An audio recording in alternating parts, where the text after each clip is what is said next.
За сайн байна уу? Роберт Гринэ бичсэн Эрх мэдлийн 48 хууль гэдэг номыг ярьж байгаа. За 13 дугаар зүйл дээр бол байна шүү дээ. Бүх хүмүүсүүд хоорондоо ойлгож чаддаг ийм хэл байдаг юм байна л да. За энэ хэлийг заасан байна. Бид нар болвол бүх хүмүүс хоорондоо ойлголцно гэдэг зэрэг нэгдүгээр англи хэл гэж бодож байгаа шүү дээ. Гэтэл тийм биш. Ямар ч шинэ хэл сурах шаардлага байхгүй.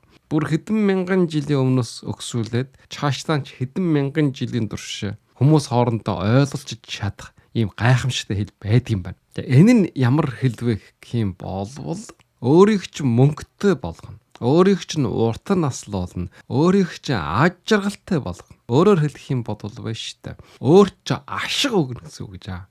Тэгхийн болвол хэн ч гэсэн өөртөө ч ойлголцно. Ямар жандааны хүн ч хамаагүй. Ямар гендертэй хүн ч хамаагүй байхгүй. Огт хэл усаа ойлгож чадахгүй. Онго гадаадын хүн байсан ч хамаагүй байхгүй. Хэрвээ ашиг ярих юм бол ойлгож чадж байгаа юм. Бид нар яагаад хоорондоо ойлголцохгүй байгаа юм? Зөрчил төмчл үүсэт байгаа юм. Энэ хэлийг хэрэглэхгүй байгаатай холбоотой. За тэгэхээр өнөөдөр энэ хэлийг яаж эзэмшиж, яаж хэрэглэх вэ гэдэг асуудлыг эхнээ ээлжинд ярина. За одоогоос 2600 жилийн өмнө тухайн үеэс яргадаж бичигдэж ирсэн үлгэр байж байгаа. Нэг тариачин гэр байж. За энэ тариачин болвол хашаан дотроо нэг жимснээ модтой байсан байна. Алюминиум мод. Олон жилийн турш жимсийг идчихсэн байна. Гэтэл биш та удаандаа энэ мод хөгшрөөд жимс суухан болчихсон байна. Тэгээд биш жимс суухан болчихсонсан гадна дээр нь болтой зэрэг ялаа батхан жөгөө энэ үүрлээд энэ тариачин гэрээ хомдуулдаг болсон байна л да. Тийм учраас энэ авч хаяа гэдэг нэг өдөр сөхө бариад сөхтөж эхэлсэн. Тэгсэн тэнд үүрлж исэн жүгээнүүд гарч ирээд гойдог байхгүй юу? Энэ модыг унгаахан болооч бид нар энд үүрлж байгаа юм аа. Та хэрвээ бид нарын орон гэрээ өвдөхгүй юм болвол бид нар өдөр болгон өөрчн сайхан дуу дуулж өөрийгөө хөгжөөж уйтар гунагч сэргээж гэж хэлсэн. Гисэн ч гэсэн тариачаа зөвшөөрөөгүй. Би зөгөөнөд доогоор яадаг ингээд үргэлжлүүлээд модыг авчиж байсан чинь дотроос нь нөгөө жүгэн өр гараад ирсэн. Жүгэн өрөнтөр жүгэн бол байсан. За энэ баалыг болтой зэрэг амталж үжээд амтанд нь орчихсон. Энэ чинь биш шүү дээ. Маш гоё амттай юм байна гэх. Тэгээд шууд зөхөн хаяад модыг авчиж ургахан болоод энэ модыг болтой зэрэг Тэнгэр бурхантайгаа харилцахтай адилхан хайрлж хөндлөж халамж анхаарал тавьдаг болсон. Ингээд жил болгон балын нэгдэг болж л таа. Энэ дээр бол хэд асуудал гарч ирсэн байгаа байхгүй юу? Алюминиум мод олон жил алим өгсөн. Гэтэл бол тэр хөгшрөөд үр жимсээ өгч чадах юм болчихсон. Энэ үед нь хэрэггүй авчааш гэдэг байгаа байхгүй юу? Гэтэл модтай хаа дотроо жүгээ үрлүүлээд жүгэн бол өгж эхлэхдээ жирэг эргээд болтой жирэг энэ модонд хайр сэтгэлтэй болж байгаа юм. 2600 жилийн өмнөөс ярдаж ирсүүлгэр байгаа шүү дээ. Тэгэхээр хүмүүс энэ ухаанаар хүмүүжсэн гэсэн үг байхгүй юу? Энэ номон дээр Чингис хааны тухай бас хэд хэдэн газар жишээлдсэн байгаа. Чингис хаан болвол биш та. Хятад улсыг эжилж аваад энэ хятад улсад ерөөсөн ойлгохтой юм байхгүй юм байна. Тийм учраас эд нарын бүгдийг устгаж хаяад оронд нь ухтай жирэг өвөс бэлчээр ургуулъя. Тэгхийн болвол ядаж адуу гэрчих газартай биш үү гэж тэгж хэлсэн байна. Ингээд ухтай жирэг хятадуудыг бол жахаасан жахруу шүүрдэж эхэлсэн. За энэ үед бол Елвич хөөсөө алтаж хэлсэн байна. Хаантан минь. Эд нарыг алж устгахын оронд алав говшуур авах юм бол хамаагүй л ашигтай гэж зүвсэн.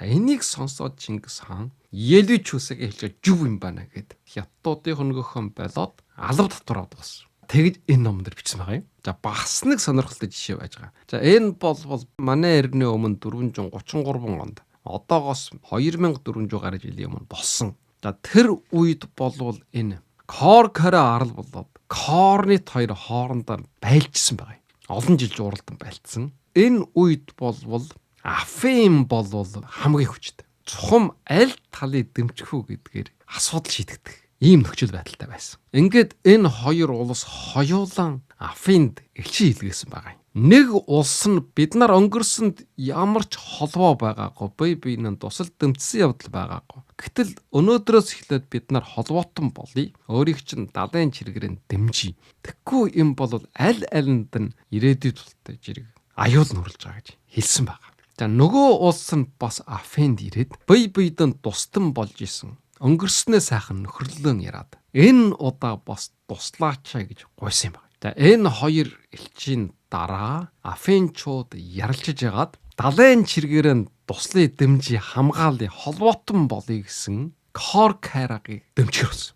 Харин тэр өнгөрсөнд тусал дэмжсэн нөхөрсөг харилцаатай байсан энэ удаа бас дэмжиж гэж гуйсан Коринтын өсөлтийг хүлээж аваагүй юм байна. Тэгээд нэг улс нь мөхөд Афине дэмжилгээ авч чадсан улс нь ялан дийсэн. Цаашдаа бас оршин тогтносон ийм түүхтэй. За тийм учраас байна шүү дээ. Олон улсын харилцаан дээр ялгаа байхгүй. Яг энэ зарчим өнөөдөр үйлчилж байгаа. Тэр өнгөрсөнд одоо ямар харилцаатай байсан нь. За энэ нь бол ерөөсөө ямар ч хамаа байх. Зөвхөн өнөөдөр эсвэл ирээдүйд ашхан өгч чадах уугүй юу гэдэг.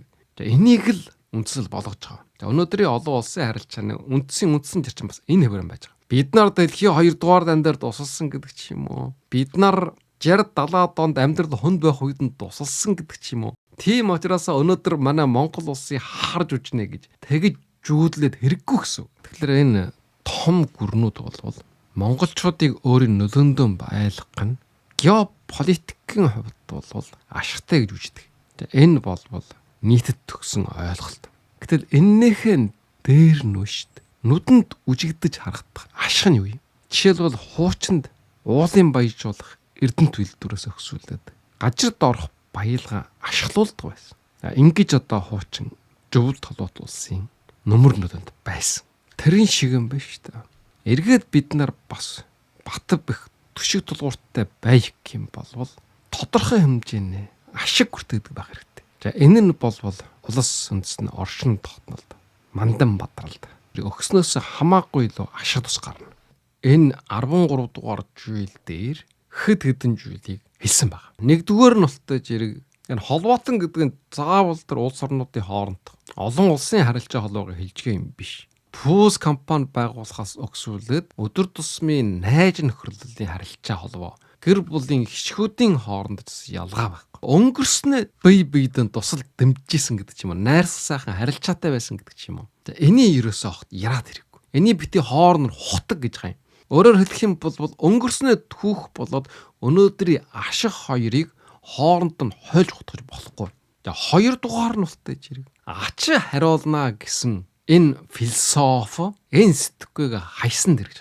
Би өнгөрсөнд тус хүргэсэн учраас энэ удаа надад тус хүргэх байх. Аль нэг өдөр миний ач хариулах байх гэж бодоод хэрэг байхгүй. Тэр тус маань байж штэ эрхэм мэдэлтэй, мөнгөж оостой, ноён баян хүмүүс бол бүр илүү ач хариулдаг гэж байгаа юм. Тэд нар тийм ойлголт байхгүй. Хэрвээ тийм ойлголттой юм бол тэд нар бас эрх мэдэлтэй болж чадахгүй. Тэд нарт юу байх вэ гэдэг зэрэг зөвхөн ашигл байна гэж юм л да. За 3 дугаар нь шүү дээ. Тэгвэл яах вэ гэдэг зэрэг зөвхөн ашигтай байх хэрэгтэй. Тэгхийн бол өөртөө чи холбоотон болно. Өөрөө чин туслан дэмжин бүх хүчээр дайчлана. Тэр тус маань бүр баядууд ноёдууд. Хүний хөдлөгдөг хамгийн том хөдөлгөөгч хүч бол ховийн ашиг сонирхол. Мэдээж адилхан хувь тавилантай хүмүүсүүд бол бие биедэн туслана. Гэтэл байж та эрхэм мэдэлтнүүд бол ашиг байхгүй бол хижээж хөдлөхгүй. Маш өчүүхэн жижиг ашиг байсан ч гэсэн тэд нар болтой зэрэг алдна гэж байх, өнгөрөөнө гэж байхгүй. Элээ шиг шүүрж авахд бэлэн байдаг. За энэ сэтгэл зүйн ашиглах хэрэгтэй. За дөрөвдүгээрд нь байна шүү дээ. Сая ихнээ хэсэг дээр хэлсэн бүх хүмүүс байна шүү дээ. Хоорондоо ойлгож чадаад хэл байна. За энэ хэл нь юу вэ гэдэг зэрэг өөрийг чинь мөнгөтэй болгоё. Өөрийг чинь урт наслуулъя. Өөрийг чинь аж жаргалтай болгоё.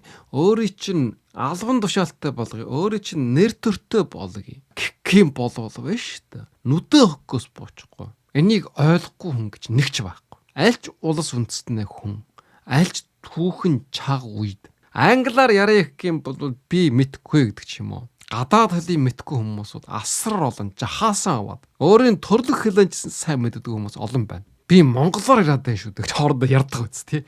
Би монголоор ярьж штэ ягаа ойлгохгүй нүг. Тэгэлэр байна штэ. Саяын энэ ашиг гэдэг хэлийг бол шүү дээ. Ямар тэнэг дүлий дүм хүн байсан ч гэсэн ойлгоно. Энэ хэлээр ярилцах хэрэгтэй. Өнгөрсөнд бид нар болтой жирэг хүн хэлээрээ мал хөлөөр ингэж хэлээрээ ярилцах хэрэгтэй гэж ярьсан. Дараа нь дээр удаага яриан дээр болтой жирэг Биш юм байна. Энэ хүн гэдэг чинь хэлээрэн биш. Хөлөөрөө ярих хэрэгтэй юм байна. Энэ нь байгалж яасан аран шим байна гэж ярсан. Гэтэл энэ зүйл дээр бол бас энэс нэг алхам ахаад ашиг гэдэг хэлийг ашиглах хэрэгтэй гэдэг байна л. Тэр нь бүр илүү хүчтэй гэдэг. Чингис хааны хүртэл буулгаж авсан байна шүү дээ. Энэ ашиг гэдэг хэлний хүчинд өнөөдөр хятад улс оршин тогтнож байгаа юм байна. Тэгээггүй бас бол бүгдийг хяргаж хаяад оронд нь өв сургуулад малын бичээр болгочихсон байх байж. Гэхдээ юм байна шүү дээ. Жарим хүмүүс нь гэтэрхээ их эрх мэдэлтэй, гэтэрхээ их баян учраас өөрийн ч хэрэг огт байхгүй гэж юм л да. Тийм учраас тийм хүмүүсүүдтэй бас ашиг яраад хэрэггүй юм шиг байгаа. Тэгвэл юу ярьж болох вэ гэдэг. Жарим хүмүүс бас шударга жангийг эрхмэлдэг гэж байгаа юм. Энэ нь болвол яагаад вэ гэдэг. Хүмүүсд өөрийгөө өрөвдөж жөөлөн сэтгэлтэй буянлаг хүн гэж харагдахын төлөө өөрийнхөө ховын эрх ашигыг бас хойшоо тавих тохиолдол байдаг. Тэгвэл энэ тохиолдолд яах вэ? Тэгвэл биш та амархан. Тэр боломжийг олгоод өгөх гээд хангалттай гэж юм л да. Өөрөөр хэлэх юм бол тэрийг бас ашиглаж болно гэсэн үг. Тэгвэл Артур Шопенгорыг хэлсэг байгаа.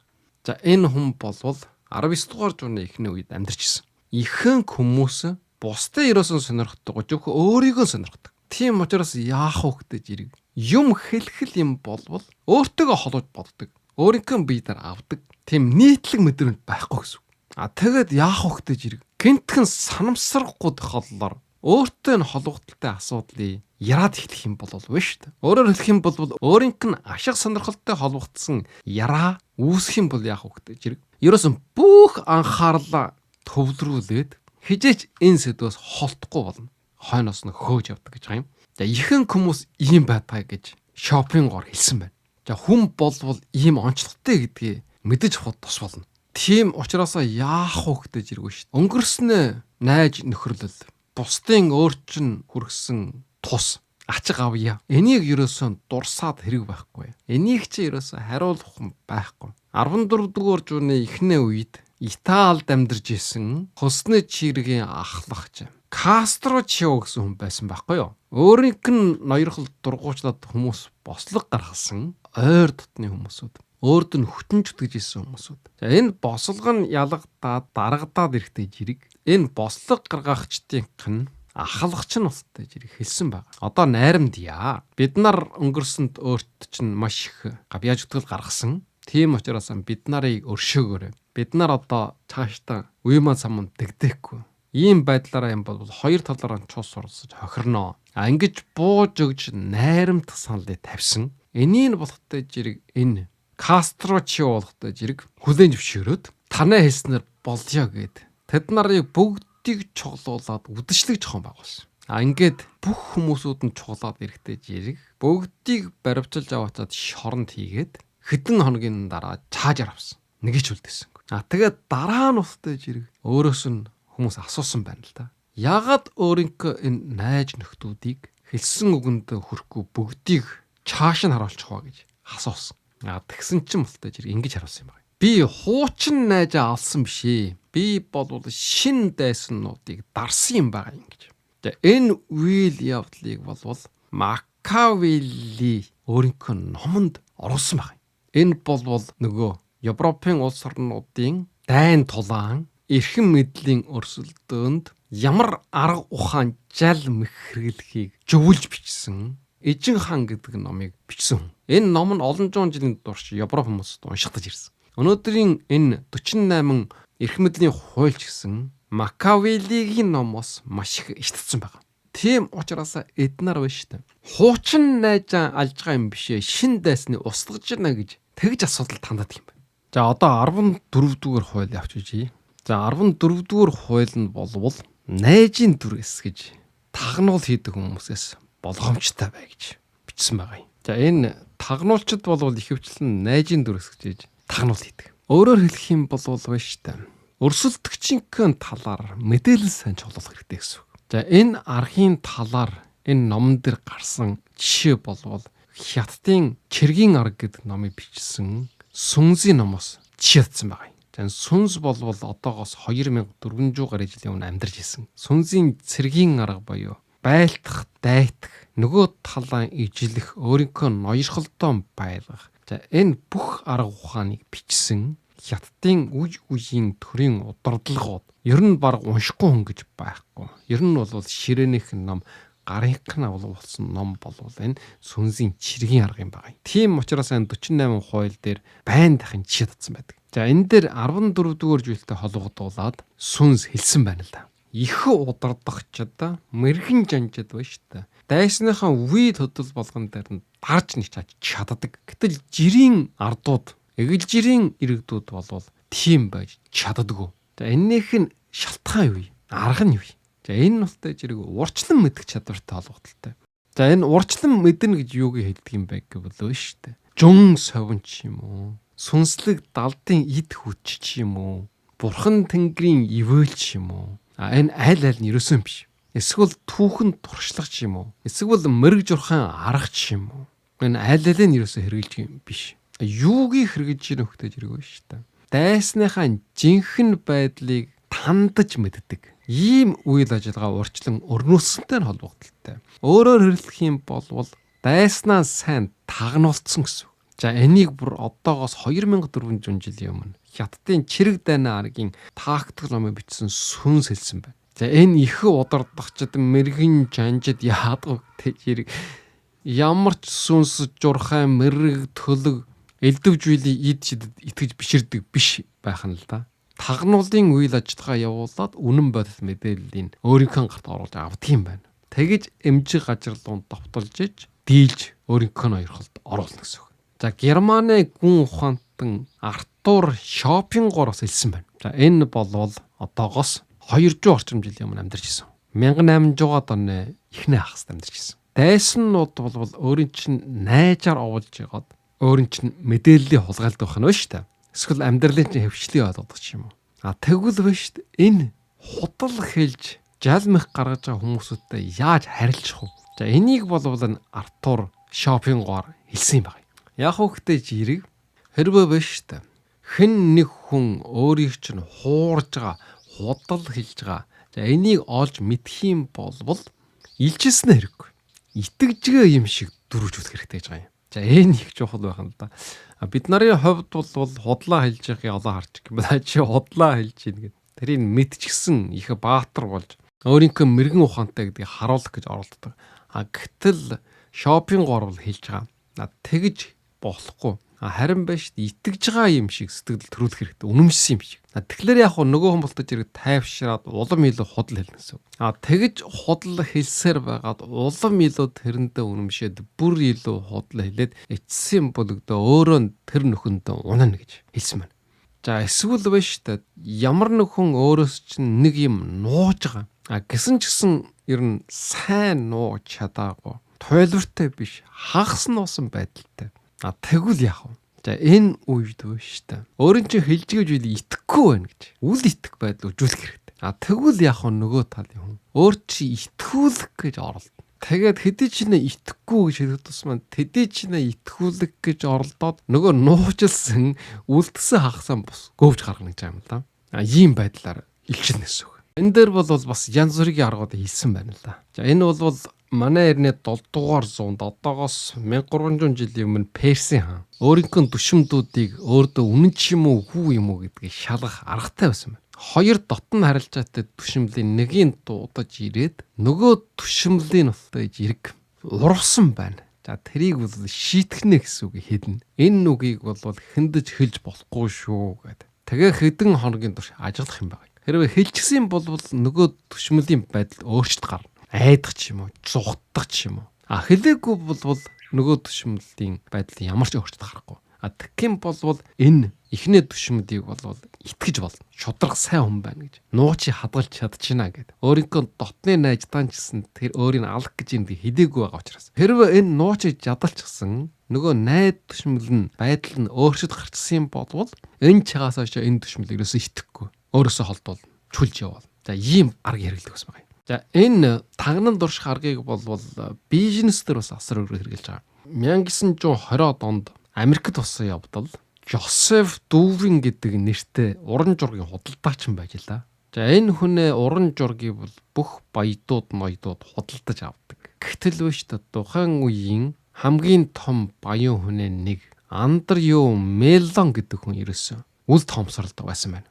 Гэсэн жисэн энэ Меллон болов биш бас уран жураг сонирхдог чуглуулах хий. Тэгэхээр ямар ч байсан энэ хүнийг өөрийн үйлчлүүлэгч болгоё гэсэн ийм зорилго тавьж ажилласан. Тэгээ бүх амьдралынх нь хөвчдийг судлаад тэгээ доор нь ултаж ирэг тэр баян хүнийх нь үйлчлэгчийг тухайн үеийнхээр бол зарчийн ултаж ирэг өөрийнхөө тал элсүүлж аваад өөрийнхөө зарцтай найж болгоод ингээд давхар чалан өгөөд тэр хүнээ бүх зүйлийг мэдэж авсан юм байна. Ингээд зориуд чочод буудалд хонох үед нь уран жургийн үжигслэн үжих үед нь тааруулж ягаад тэр хүнтэй уулж аваад ингээд өөрийнх нь дуртай сэдвээр яраа үсгээд өөрийнх нь дуртай зургийг үжүүлээд ингэж танилцаад за энэ тэрбумтнийг болоод өөрийнхөө үйлчлүүлэгч болгож авсан. Ингээд асар олон зургийг өндөр үнээр худалдаж өгсөн. Ийм байдлаар бизнесмэнүүд болвол тухайн хүн дээр нарийн судалгаа хийж ягаад өөрийнхөө үйлчлүүлэгчээр татаж авдаг ч юм уу юм худалдаж борлуулдаг.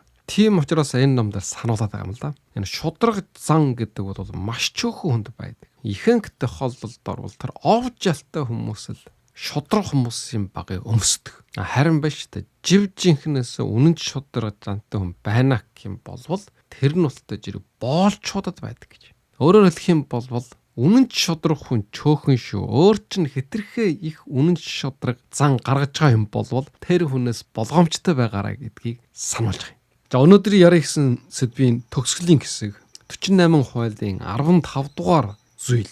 За энэ 15 дугаар хууль нь юу вэ гэж ирэг дайснаа ер нь хижиж эргэж босч ирч чадахгүй болон дарах хэрэгтэй гэсэн зүйл юм байгаа юм. Яагаад вөхтэй жирэг хэрвээ дутуу голтой үлдээчих юм болвол сэргснийхэн дараа өшөө авна. Түүх болвол ингэж бичигдэж ирсэн байх нь ба шүү дээ. За энэ дээр дүгнэд ярьж байгаа юм л да. За энэ номон дээр бол хоёр том жишээ татсан байгаа. Хятадын түүх, Библи энэ хоёрыг иш татсан байна. За эхлээд Библийн жишээг хэлье. Еврейчууд болвол Египтэд боолчлогдоод байсан. За энэ боолчлоос нь хэн гаргасан бэ гэдэг жирийг Мөсе баатар еврейчуудыг дагуулад Египтийн боолчлоос гаргасан. Ингээд дагуулад жугтаж байх үед нь хойноос нь Египтийн жирэг хөөгөөд ирсэн. Тэгээ энэ үед нь ултай жирэг тэнгэр ивэгээд улаан танксын усыг хоёр дээш нь яраад тэр дундуур нь еврейчуудаа гаргасан. Египтийн жирэг хойноос нь хөгөө ирэхдээ жирэг тэр усыг бучаагаад Египтийн жиргийг усан живүүлж алсан. Ингээд нэгийч үлдээсэнгүй гэж тэмдэглэсэн байгаа юм. Тэгээд тэрнийхэн дараа нь ултай жирэг Мосе болвол уулан дээр гараад жалбар суугаад энэ тэнгэр бурхнаас нь 10 чаажийг олгосон. За энийгээ бариад буугаад хүрээд ирсэн чинь еврейчууд нь алтаар тугал хийгээд тэрэндээ мултаж ирж жалбарж ирсэн. За энэ болвол еврейчуудад байж болохгүй. Хүний гараар бүтөөсөн бурханд жалбарж болохгүй учраас. Тийм учраас тэнгэрийн санаагийг зөрчсөн гээд нэг ч хүний үлдээхгүй алтан тугалд мөргсөн хүмүүсд бүгдийг алсан. Тэгээд Мосе болвол насав барахынхаа өмнө хэлсэн байгаа. Яг насав барахынхаа өмнө энэ еврейн гажир нутгийг болвол дээд тэнгэр Яхав нь болвол еврейчуудад бэлгэлсэн. Тийм учраас тэр гажир дээр байж байгаа иргэдийг ялж дийснээ дараа нэгийг ч үлдэхгүй бүгдийг алах хэрэгтэй гэж. Хижээч бууж өгж болохгүй, өрөвдөж болохгүй гэж. Тэгэж ам гараад нас барсан юм байна. Тэгэхээр энэ нь болвол биш та. Библиэлд бичсэн учраас энэ шашны шүтэжгийн ард түмнүүд болвол тэнгэрийн хууль, тэнгэрийн санаа гэж хүлээж авч дагаж мөрддөг. Тийм учраас өнөөдөр болж байгаа энэ дайн хотын үндсэн тор болтол дэлвчээд гажир доор түнэлд нуугдаж байсан чиргүүдийн дээрээс нь далайн усыг татаж оруулаад огтон журам харах алдатай адилхан ус чутгаад бүгдийг алдсан байгаа шүү дээ. Ийм байдлаар хамх сүүлчинх нь эсэргүүцэн төмчгчий дуустал нь устдах юм байна. Одоо өнөөдөр бид нар гайхаад олон хүмүүс эсэргүүцэд юу болоод байгаа ойлгохгүй. Гэтэл энэ болвол Библиэлд нь бичсэн зүйл юм байна. Дайсны жаавал дуусах хэрэгтэй. Тийм учраас яаж ийн вөхтэй жирэг энэ исламын үндэсний үжилтэй хүмүүс эднаар тустай жирэг алан хятгач гэдэг нэрийг жүүлгээд олон жилийн турш хомрол устгаж байгаа байхгүй юу? Энэ нь устай жирэг энэ чарчмаа барьж байгаа юм. Дайсны устай жирэг эргэж сэрхгүй болтол нь нэг ч хүн үлдэх бүгдийг устгах хэрэгтэй гэдэг энэ чарчмаар явж байгаа. За энийг болвол энэ ном дээр Библиэлд хүртэл байдаг шүү гэдэг орсон байна. За хятадууд болвол бас энэ аргыг хэрэгжилж ирсээр алдартай. За энийг болвол энэ хятадын цэргийн урлагийг судалж бичсэн. Өнөөдөр хүртэл бүх удирдлагууд нь гарын авлага болгож уншиж хаана сүнсийн цэргийн арга гэдэг номдор бичсэн байна. Дайснаа нячад арах хэрэгтэй. Дахиж сэрхгүй болтол нь устгах хэрэгтэй. Хагас амьсгаатай үлдэх юм бол тэрэн шиг том алдаа байхгүй. Тэд нар жаавал сэргээд өшөнжин авах гэж оролдоно. Тийм учраас гүйчих хэрэгтэй гэж. Бүр биш үү? Биеэр нь ч сэтгэлээр нь ч эргэж босч чадахгүй болтол дарах хэрэгтэй гэж. Ингэж бичсэн байгаа юм. Ингээд энэ дээр болвол энэ он толлоос өмнө 200 гаруй онд одоогоос 2200 жилийн өмнө амьдарч байсан Хятадын 2 хаан Баатрин жишгийг татсан байгаа. За энэ нь болвол энэ Хятадын одоо алдартай цэргийн жанжин Шанюй гэдэг хүн.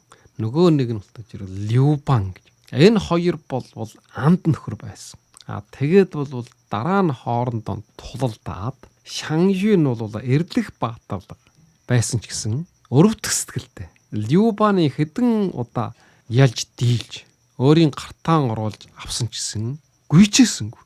Дутуу орхисон. Ингээд Любан болтож ирэл дараа нь хүч чадалтай болоод Шанюйгийн цэргийг бүгдийг устгасан. Шанюй болтож ирэл гарч жухтаж яваад хамгийн сүүлд нь ганчаараа үлдээд толгой годыгаа явж явах үед нь өөрийнхөө хуучин анд нөхөд өөрийн доор ажиллаж байсан цэргүүттэйг таарлцсан байна л да.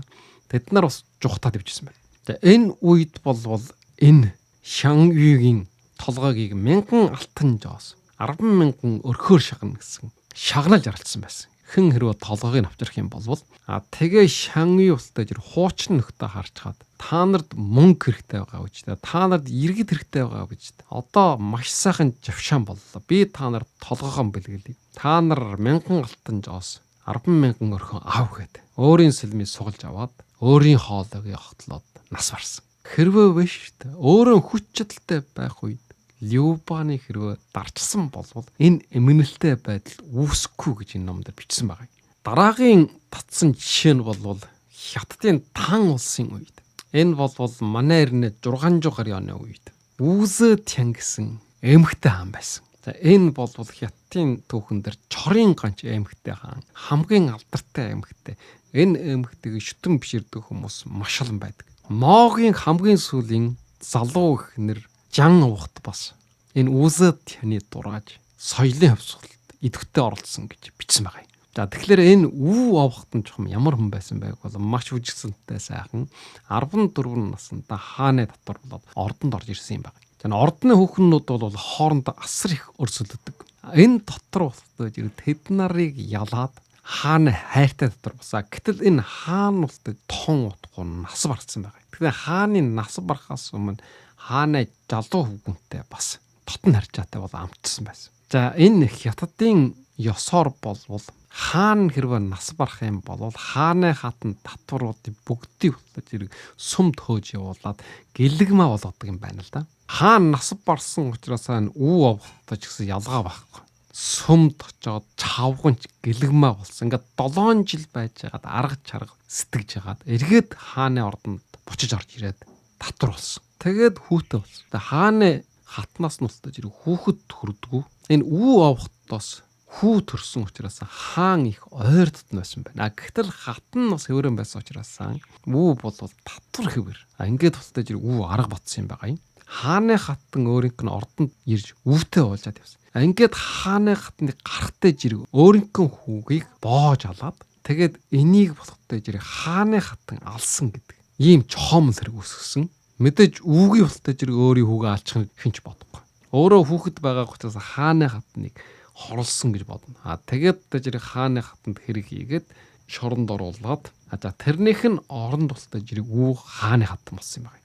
Ингээд хааны хатан болоод дараа нь өөрийнхөө бас нэг хүүгийг хорлж алаад дараа нь өөрийнхөө 3 дугаар 4 дугаар хүүгийн эхнэрүүдийг бас хорлж алаад тэгээд бас дуусахгүй өөрийнхөө ачжээ нарыг хүртэл хоолнд нь хор хийж алсан юм байна. Тэгэд бас дуусахгүй тэр өөрийн садан төрөл өөртөө нь өрсөлдөж исэн дургуучж исэн хүмүүсүүдийг бүгдийг алдгийг алаад алуулдгийг алуулаад ийм байдлаар байж хагаад өөрийнхөө баг хүүгээ хаан болгосон. Тэгээд дараа нь болтой зэрэг баг хүүгээ хөнөөгөд 690 онд өөрөө Хятадын Тан улсын хаан болсон. Ингээд 705 он хүртэл 81 насалж 14 жил Хятадын хаан ширээн суусан.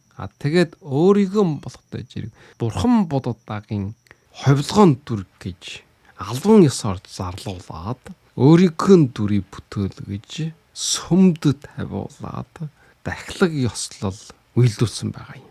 Хэрвээ Хятадын газар явж байгаад таньж мэдгүй бурханд мөрөх юм бол айгүй болвол энэ үүсээ танд мөрөж байж магадгүй шүү. Баримл нь одоо хүртэл байж байгаа. За ийм байдлаар биш та өөрийнхөө үр хүүхдүүд ачиж нараа хүртэл алж ийж Хятадын төрийн хамгийн өндөр байр суурийг ижилсэн бурханч болсон хаанч болсон ийм хүн байгаа юм. Энэ хугацаанд болвол биш та энэ Хятадын Тан улс болвол ямар ч урвалгаан бослого хөдөлгөөн гарч байгаагүй гэж.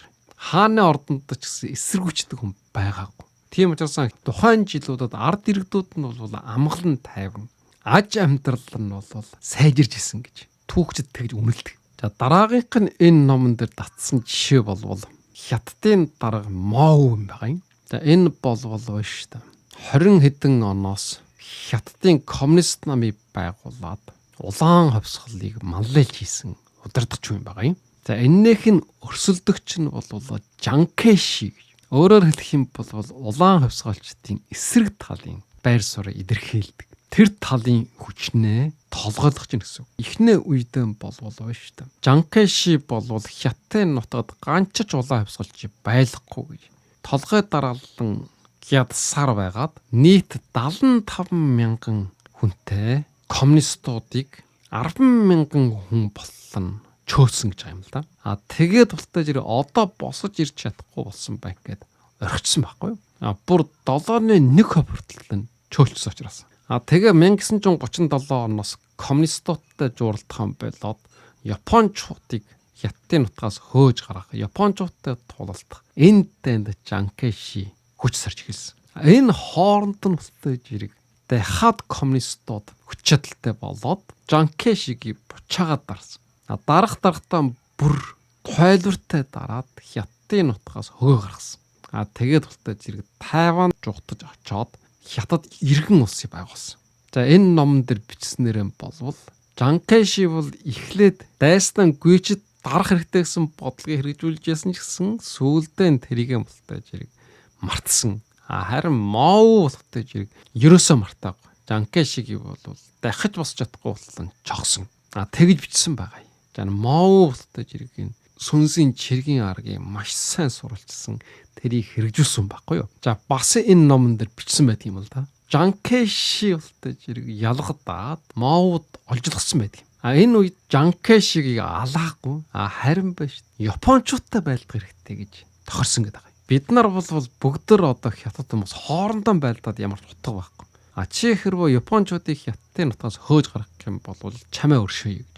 Тэгсэн Жанкэши болвол тэр чихээр Япончуудтай олон жил байлдсан. Япончуудтай байлдаад хүч нь баргацсан. Энэ хүч нь баргацсан үед Моу болтой зэрэг хүчээр төвлөрүүлж Жанкэшигийг ялсан гэж. Тэгээд Моу болтой зэрэг Японтой ч байлдаагүй, Жанкэшитэй ч байлдаагүй. Хооронд нь тулдуулж байгаад хоёулаа хүч сулдаад Япон бууж өгөөд Жанкэшин Тайван руу жуутаж алга болсон. Ийм учраас нэг сумаар хоёр туулай харуулсан биш. Ганчиж сум хэрэглээгүйгээр хоёр туулайгийг өнөөсөн гэж тэгж бичсэн байгаа юм. За манай монголчуудын хувьд ямар байсан гэхтэй жирэг. Чингис хаан ч ялгаа байхгүй. Монголын нуут товчон дээр бичснээр болвол мэрэгдийн яжгууртны утам ухсааг бүгдийг жил босгосон. Сөвөөдө Баатард биштэй бүр төмөр тэрэгтэй чир өгч явуулаад хойноос нь хөөлгөж явуулсаар байгаад чи мөрний тэнд гүйчж чад. Худуу чулуу нарыг устгуулсан гэж бүгдийг хөнөсөн гэж. За бас 8 үлдэгдэл күчүүлгийг живээр хөөлгсөн. Тэгээд Саргун гэдэг газар барьж аваад жил босгосон гэж. Гэтэл Чингис хаан мухал мушгалгүй болгож чадсан нэг л улс байгаа. Тэр нь болтой зэрэг Тангууд байсан. тангууд улс мөхөөгүй гэдгийг өглөө болгон надад сануулжээ гэж чагсан байгаа. Чингис хааны сануулж яхаж хэлсэн үг чөөхөн байдаг. Энэ чөөхөн үгийнх нэг нь болвол тангууд улс мөхөөгүй гэдгийг өглөө болгон сануулжээ гэдэг. За ийм гэрсэн байгаа. Ингээд Чингис хаан болвол тангууттай байлдана гэж яваад мориноос унаад тэр шархан хөндөрж игээд нас орчихсон юм байна. Тангад гэдэг улсын мөхөөгөөд хоол идэх болгон мухал мушгалгүй болсон гэж хэлж төгсгөж бай гэж хэлсэн байгаа. Гэтэл биш шүү дээ. Тангадынхын цаана төвдүүд байсан бай. Өөрөөр хэлэх юм бол гүйчэд устгах чадаагүй гэсэн үг. Тийм учраас дараа нь устдаж ирэх төвдүүд монголчуудыг шашнараа өөрийнхөө ноёрхолд оруулсан. Энэ тангад төвд хоёр бол адилхан гарал ухсаа нэгтэй үндэстэй юм байна. Бүгд бурхан шашны шүтгдэг. За монголчууд бол чиргийн хүчээр тангадыг устгасан болвол тангадын ах トゥ үндэст нь төвд нь шашнаан оруулж ирээд монголчуудын оюун санааных нь хавьд боолчилсан байдаг. Ингээд тусдаж ирэг өөрийгөө хамгаалах чирэггүй болоод үйлдвэрлэл өгчхөн болоод ядуу тарчих болоод манж хятад ижилэгдсэн ийм түүхтэй. Тийм учраас Чингис хааны тангууд улс мөхөөгүй гэдгийг өглөө болгон сануулж бай гэдэг нь бол цаанаа бас давхарсан агуулс үг байна гэж ойлгож байгаа. Тангадын цаана төвд байна. Төвдүүд бол шашнараа бусдыг боолчлт гард том. Энэ шашинд орох юм бол доройтож мөхдөг гэдгийг бидний түүх харуулж байгаа. За энэ дээр ярих юм бол асар ихжүүл ярьж байна. Тийм учраас өнөөдөр бид нарын бас уруудад доройтож байгаа бас нэг шалтгаан юу гэхтэй жирэг энэ номонд бичсэнтэй адилхан дайснаа гүйчээж дарсан готой холбогдолтой. Тэд нар эргээс сэргээд хаад бид нарыг боолшиж эхэлж байгаа. За ийм үжигдэл. Энэ номон дээр хэлж байна л да. Могогийг гიშгэд гимтэч гим болвол эргэж ирээд бүр илүү хоёр дахин хүчтэй хажиж хорон шингэдэг гэж байгаа юм. Тийм учраас дайснаа дутуу орох нь болвол гимтсэн могойнд сэргэх хугацаа өгж ихтэй адилхан гэсэн. За энэ Испани улсын ерөнхий сайдаар хүртэл ажиллаж исэн Роман Мария Нарвиз гэсэн ийм нэртэй хүн байсан байхгүй юу? Ингээд 68 наслаад насав барах үед нь хар лам асууж л да. За энэ барууны соёлоор бол насав барах үед нь болтой зэрэг самвартан ирдэг шашны. Ингээд энэ самвартан болвол ичсинхэн үгүй асуудаг юм байна. Тэгээд чи өөрийнхөө бүх дайсны уучлж чадсан уу гэж асууж л да. Ингээд энэ ам тавих гэж ийсэн Нарвиз юу гэж хариулсан бэ гэдэг зэрэг би дайснаа уутлах шаардлага байхгүй гэсэн. Тэгэхээр нь яагаад гэж асуусан байхгүй юу? Тэгсэн чинь би бүх дайснаа бүгдийг устгахчихсан учраас өнөөдөр уучлж өршөөх нь нэг ч үлдээгүй гэж тэгж хариулсан байгаа юм. За яагаад өнөөдөр биш энэ зүйлийг ингэж ярьж гинэ хөхтэй зэрэг энэ олон мянган жилийн турш яг энэ зарчмаар түүх нийгэм улс төр явж ирсэн байна шүү дээ. Бид нар энийг мэдгүй болов биш шүү дээ. Өөрийгөө хамгаалж үлдэж чадахгүй, дахиж сэргэж чадахгүй. Үг хэдий хатуу боловч явдал тустай, эм хэдий хашуун боловч өвчнөд тустай гэсэн үг байгаа. Тийм учраас энэ нэлээд хүнд яраа байсан ч гэсэн бид нарт хэрэгтэй. Үр хөвгдөд хэрэг болно. За өнөөдрийн ярьсны хураангуудад дүгнэе. Өнөөдөр Роберт Грини бичсэн Эрхэм мэдлийн 48 хууль гэдэг номын 13, 14, 15-ыг ярьлаа. 3 хуулийг ярьсан гэсэн. За эхнийх нь 13 дугаар хууль нь болвол энэ дэлхий дээр хэнтэй ч гэсэн ойлгоолчж харилцаж чадах хэл байдаг. За энэ нь болохтой зэрэг ашиг гэдэг хэл. Ямар ч хүнтэй энэ ашиг гэдэг хэлийг ашиглаад ярих юм бол ойлголч. Ойлголцгүй хүн гэдэг дэлхий дээр нэг ч байхгүй. Ямар тэнэг моног дүлий дүм хүн байсан ч гэсэн ойлголч. Тэр тусмаа эрхэм мэдэлтэй баян чинэлэг хүмүүс болвол бүр илүү ашиг гэдэг хэлийг ойлгодог. Тэрүүгээр харилцдаг юм байна. Тийм учраас бид нар хүмүүсүүдтэй харилцах үедээ өнгөрсөнд байгуулсан ачиг гавья, найз нөхдийн найрсах харьцаа, ах トゥ садны чус яси яраад нэмэр байхгүй. Харин биш дээ. Заавал ашиг ярьж явах хэрэгтэй. Таким бол хинтэй ч ойлгуулж чана, хинтэй ч хамтарч ажиллаж болно. Ямар ч бизнесийг эрхэлж болно. Ер нь өөрийн хүссэндээ хүрэх хамгийн төд жамынх нь нэг нь болвол ашиг юм байна. За энэ дээр олон сайхан түүхэн жишээнүүд татсан. За 14 дугаар жилэнд болвол Өрсөлдөгчийн сайтар судлах хэрэгтэй. Тэд нарын талаар мэдээлэлтэй байх хэрэгтэй. Энэ бол ялж дийлэх, амжилт олохын бас нэг үндэс юм а гэж. За энэ тухай ярьсан. Хэрвээ хэн нөхөн өөрөө чинь хуурж гинэ, мэхэлж гинэ гэдгийг мэдэх юм бол тэр илчилсэн нь хэрэггүй. Мэдээгүй дүр өсөх хэрэгтэй. Тэгхийн бол тэр хүн улам эрэмшээд, улам давшуураад, үргэлжлүүлээд худалд хэлж өөрчн мэхэлнэ. Тэгээд төгсгөлд нь ултаж өөрөө тэр өөрийн малтсан тэр нөхөндөө унж алга болно. Гихгэн мэтийн сонирхолтой зүйлүүд ярьсан байна. За өнөөдөр ярьсан хамаг сүүлийнх нь энэ номын 15 дугаар хууль нь болвол гүйчих хэрэгтэй гэсэн ийм дүрэн байж байгаа. Өөрөөр хэлэх юм бол манай монголчуудын ярьж ирсэн ажил хийвэл дуустал, давс хийвэл уустал гэдэг. За энэ зарчмыг хэлж байна. Ингээд энэ 48 хуулиас 15 хуулийг 4 удаа хувааж ярлаа. За энэний үргэлжлэлийг дараагийн удаа заавал хүлээж сонсоорой. Улам илүү сонирхолтой, тэр болгон мэддэггүй арга техник, тактикуудын талаар ярьсан байж байгаа. За удаа болгон сонсож байгаа та бүхэнд маш их баярлалаа. Лайк дарж байгаарай, сэтгэл бичиж байгаарай, цааш нь заавал хуваалцж байгаарай. Шинэ дугаар орж ирэх болгон үжиж байгаарай. Баярлсан шүү. Та бүхэнд баярлж авдаг.